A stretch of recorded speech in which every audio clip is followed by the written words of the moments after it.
প্রতি বছরের নিচে না আমার কালচারাল রিলে স্টার্ট করা হয়। প্রত্যেক বছরে আমার এনুয়াল স্পোর্টসের সঙ্গতি রাখি।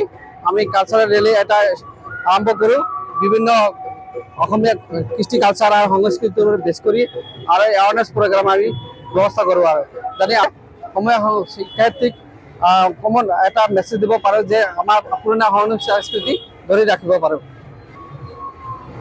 ছাত্র ছাত্রী আমার ইউনিভার্সিটি ডাইভার্সিটির বিষয়টা আমার ভালকৈ জানা পৰে। বিদ্যাসাগর যে পরম্পরা শিক্ষার কৃষ্টি কালচারের উপরে ধরে রাখিছে সেইটোৰ ওপৰত আমি ছাত্র ছাত্রীক শিক্ষা দিব পাৰো।